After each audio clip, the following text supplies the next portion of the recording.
Hello everyone, इस video में हम कक्षा 7वीं विषय विज्ञान का आंकलन कार्यपत्रक 3 करेंगे। दिनांक है इसकी 14 सितंबर 2021 और इसको शुरू करने से पहले प्लीज़ हमारे चैनल माइंड बूस्टिंग क्लासेस को ज़रूर सब्सक्राइब कर दीजिए। तो ये आपका आंकलन कार्यपत्रक है, यानी एक तरीके से आपका टेस्ट हुआ। तो इस असेसमेंट को आप प्रयास कीजिए कि आप खुद से ही करें, ठीक है। तो निम्नलिखित प्रश्नों के सही विकल्प चुनकर उसके सामने वृत्त को पेंसिल या पेन से भरिए। तो जो भी सही उत्तर है उसके सामने वाले गोले को आपको इस तरीके से रंग देना है, पूरा भरना है, ठीक है ना। तो चलिए करते हैं प्रश्न एक कोशिकीय जीव जिसका कोई निश्चित आकार नहीं होता। एक ऐसे कोशिकीय जीव का नाम बताओ जिसका कोई निश्चित आकार नहीं होता। केंचुआ, अमीबा, मच्छर या सांप। तो इसका हो जाएगा बी, अमीबा, ठीक है। इसका कोई शेप नहीं होता है, कोई सी भी शेप ले सकता है। और ये सब आप वर्कशीट में पढ़ चुके हैं तो आपको आसानी से समझ आ रहा होगा। दूसरा पादाब है। तो पादाब किसको कहा जाता है? कृत्रिम उंगलियां, कृत्रिम मुंह, कृत्रिम पैर या भोजन। तो इसका हो जाएगा आपका सी, कृत्रिम पैर, ठीक है। मानव पाचन तंत्र में सम्मिलित हैं मुख, गुहा, ग्रसिका, फेफड़े, अमाशय, क्षुदांत्र, ब्रह्मदान या गुदा। उपरोक्त कथन में भिन्न का पता लगाइए, यानी जो सबसे अलग है। देखो अब यहाँ पर मुख, गुहा, ग्रसिका, अमाशय, क्षुदांत्र, बृहदांत्र और गुदा, ये सारे जो हैं हमारे पाचन तंत्र में काम आते हैं, लेकिन फेफड़े जो हैं वो ऊपर की तरफ होते हैं, ये काम नहीं आते हैं, है ना। पाचन तंत्र में इनका काम नहीं है, तो फेफड़े जो है सबसे ज्यादा अलग हैं, ठीक है। तो भिन्न क्या हो गया इनमें से? मुख, गुहा, ग्रसिका, गुदा या फिर फेफड़े। तो इसका सही उत्तर है फेफड़े, ठीक है ना। अगला देखो, चौथा, डैश एक जुगली करने वाला पशु है। हिरन, भैंस, गाय या उपरोक्त सभी। तो देखो जुगली करने वाला पशु हिरन भी होता है, भैंस भी होती है और गाय भी होती है, ठीक है। तो इसका हो जाएगा डी, उपरोक्त सभी, ठीक है ना। अगला देखो, अमीबा में होता है मुख, मुख व पाचन तंत्र, पाचन तंत्र, ना मुख ना पाचन तंत्र। तो देखो अमीबा में कुछ नहीं होता, ठीक है ना। तो वो ऐसे ही जो है उसमें मुख तो होता ही नहीं है, पहली बात, और पाचन तंत्र भी नहीं होता है। तो इसका हो जाएगा डी, मुख, मुख भी नहीं है और पाचन तंत्र भी नहीं है, ठीक है।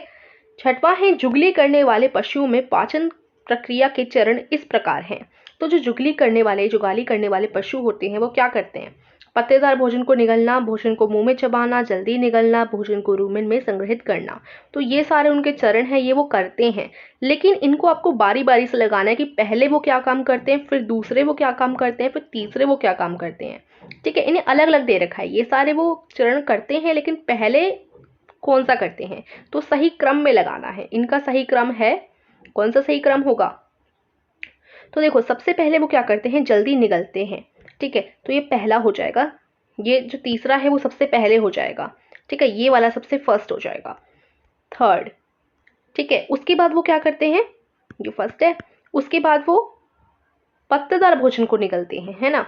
तो ये आपका सेकेंड हो जाएगा, ठीक है। उसके बाद वो क्या करते हैं, उसके बाद वो भोजन को रूमेन में संग्रहित करते हैं, ठीक है। ये आपका तीसरा हो जाएगा। और लास्ट जो उनका अंतिम चरण होता है उसमें वो भोजन को मुंह में चबाते हैं, ठीक है। फाइनली भोजन मुंह में आ गया और उन्होंने चबाना शुरू कर दिया। तो देखो पहले क्या आएगा, तीसरा, फिर आएगा आपका पहला, तीसरा, पहला, चौथा और दूसरा। तो यहाँ पर देखो बी, तीसरा, पहला, चौथा और दूसरा, बी में इसी प्रकार क्रम में लगाए गए हैं जैसा सही है, ठीक है ना।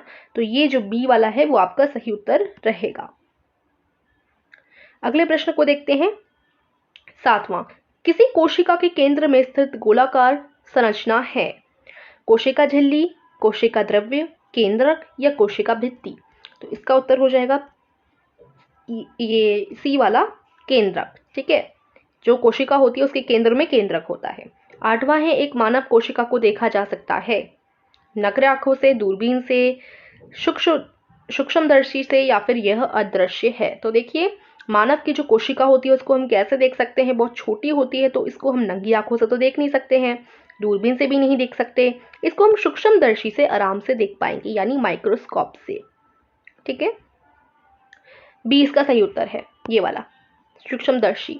नौवां प्रश्न है, मरुस्थल पौधों में प्रकाश संश्लेषण होता है, यानी फोटोसिंथेसिस का प्रोसेस होता है कि नहीं होता। तो मरुस्थलीय यानी जो रेगिस्तान में रहने वाले पौधे होते हैं। हरी पत्तियों द्वारा वो प्रकाश संश्लेषण करते हैं या फिर हरे तने द्वारा, जड़े द्वारा, या प्रकाश संश्लेषण नहीं होता है। तो इसका उत्तर रहेगा आपका बी, हरे तने द्वारा। ठीक है, उनका जो तना होता है उससे वो जो है करते हैं। 10वां है तालाबों या रुके हुए नल निकायों में हरी काई का कारण है। तो देखो, तालाबों में या रुके हुए जल में आपने ज़रूर देखा होगा कि जो हल्की हल्की सी ऐसी घास सी उगाती हैं, हरी काई उगाती हैं, तो उनका कारण क्या होता है? पानी के नीचे के पौधे, अमीबा, हरा रंग, या शैवाल। शैवाल, तो ये भी हमने वर्कशीट में जान चुका है, इसका हो जाएगा डी, शैवाल। ठीक है ना। तो ये आपका कंप्लीट हो गया असेसमेंट। अच्छी तरीके से करेंगे, पूरा दिखा देती हूँ मैं आपको इसके आंसर्स। तो ये इसके आंसर्स हो जाएंगे।